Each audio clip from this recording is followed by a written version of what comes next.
Welcome back, my dudes. Got you here for another topical video. Lancelot the Simp. A cautionary tale for young men. Spoiler alert, if you haven't read the story. He self-deletes on account of Oneitis. How'd he get there? Let's break down this archetype and see if there's a lesson to be learned for young men. Right off the bat, like and subscribe. Help me to grow the channel. The locker room is linked down below. We're trying to build a community of switched-on men. Iron will sharpen iron, and we can help each other to become better. No man is an island. Lone wolves have nobody to lean on. We're getting medieval on the origins of eminism. In the 11th century, pastry snarky was the most common form of unions.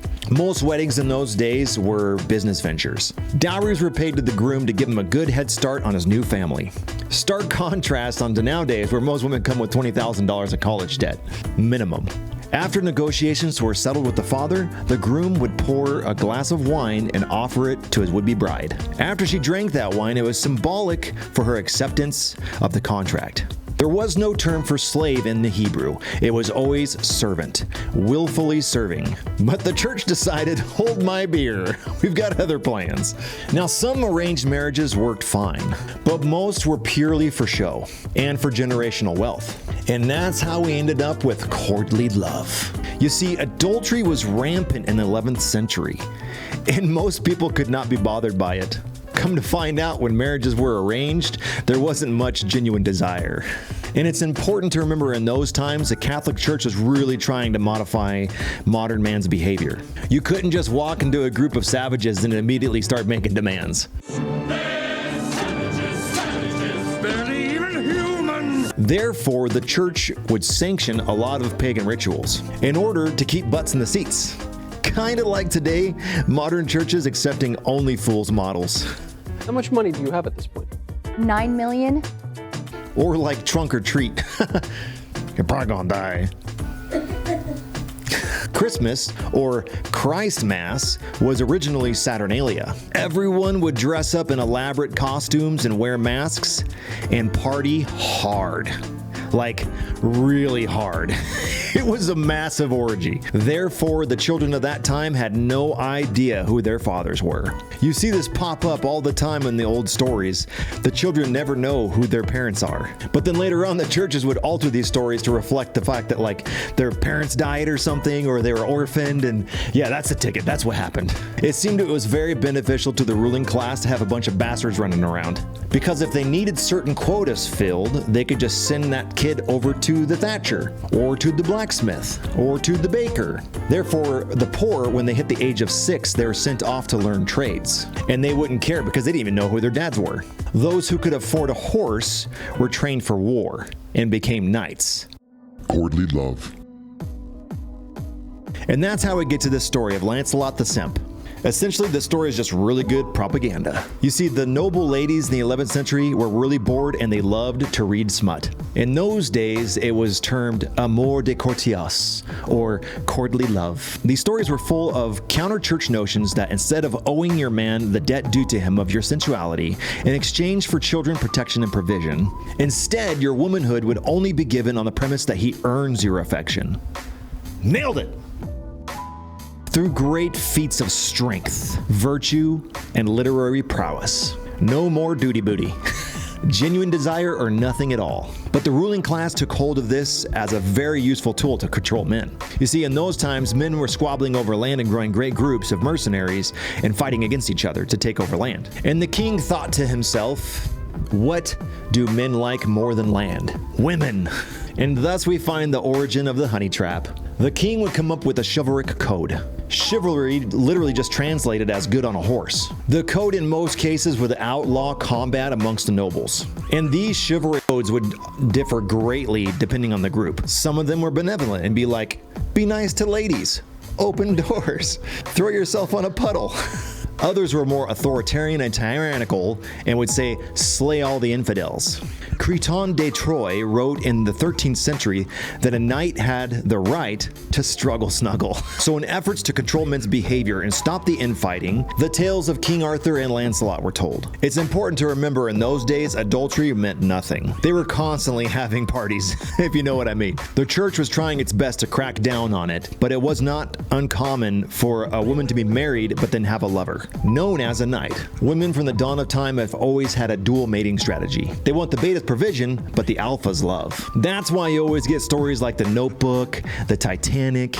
She doesn't know what she wants because she wants to hide the fact that she wants it all. They would hold great tournaments where knights would be able to handle infighting without killing each other. It was like state-sanctioned gambling. And after each tournament, they would hold a massive rager.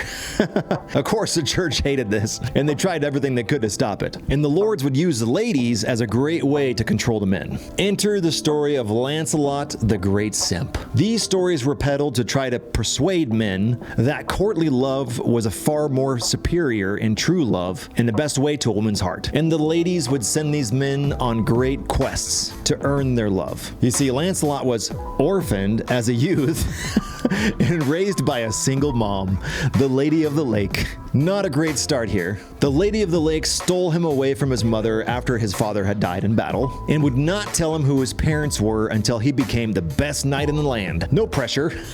Therefore, he became a promise keeper. And the key takeaway so far is the need to impress on the woman in order to earn her affections. Not great for a young man. She also dubbed him The White Knight. And if you know anything about these archetypes, the story goes white, red, and then black.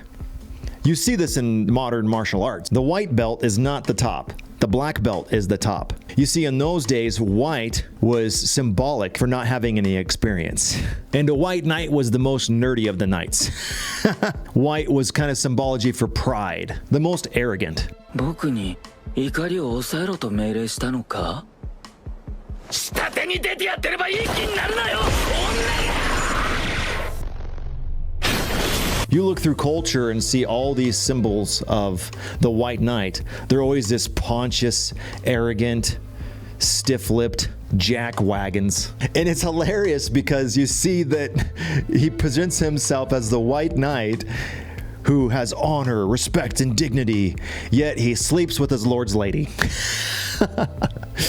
Lancelot's mother sends him on a quest to develop his two hearts. One capable of stabbing a man in the face with a lance, and the other to rizz up the ladies.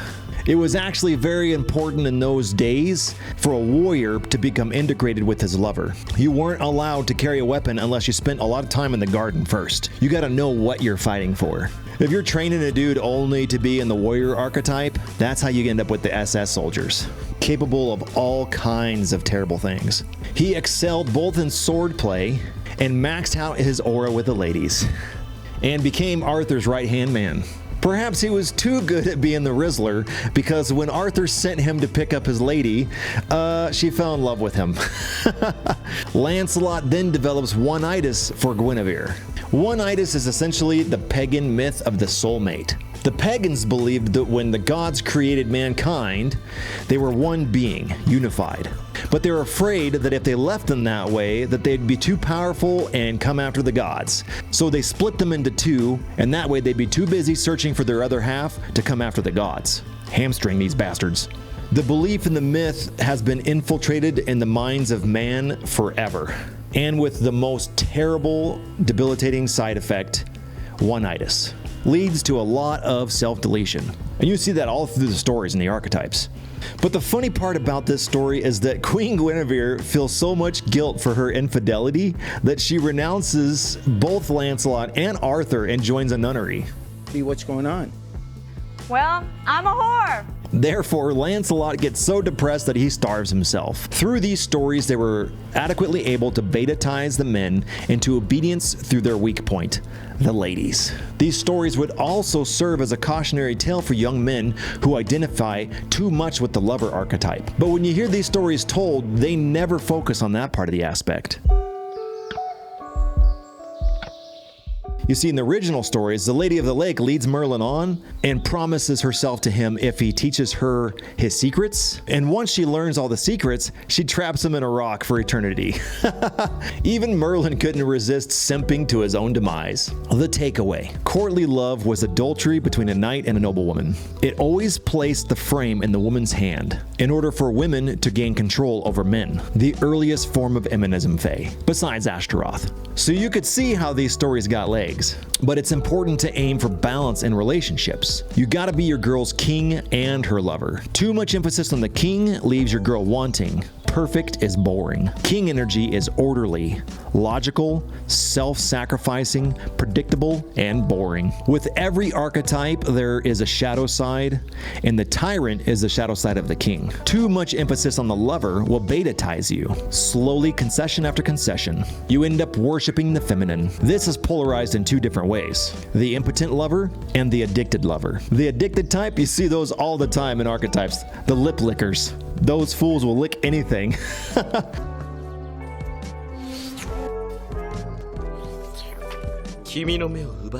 The impotent side is your modern day Mr. Nice Guy. Both of these dudes are going to end up with a lot of problems in our life. The nice guy type, he'll get the girl, but eventually she slowly starts to resent him for his simpy behavior.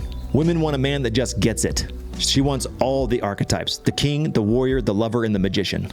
If you're lacking in any of those, she's going to have to step into that role, and she's going to resent you for it. Most modern men I see nowadays are swinging hard towards the lover. That's why we have such a simpidemic. 80% of dudes I run into definitely have nice guy syndrome. It's the shadow form of narcissism. Narcissism in dudes is healthy. It's an aspect of the king. However, this form of narcissism seeks external validation rather than internal. He's the kind of guy that'll drop $20,000 on an Only Fools model in hopes that she'll want to collaborate someday. Bullshit? It's delusional. A lover without the king leaves you rudderless. You're just drifting through life, letting life happen to you, chasing that next dopamine hit. But the king with no lover leaves you so structured that you become numb. Very few men that I have met in modern times have a lot of king energy. Now, I understand that a lot of this seems pretty woo-woo and a lot of like magic crystal vibes, but relax. I'm not going to tell you to breathe through your anus or to sun your taint. This is just a useful tool to take something that's abstract and make it more concrete. And the whole purpose of this video is just to warn young men. Acting like Lancelot and worshiping women will get you deleted. Women have never wanted to be your mental point of origin. Therefore, it's important that we're all just LARPing. It's all just a big kayfabe, a game. It's supposed to be fun, that's why it's called a game. So next time your fair maiden tries to send you on a quest to prove your undying love, think of Lancelot the simp. Tell her to pound sand and get your ass to the gym. And until next time.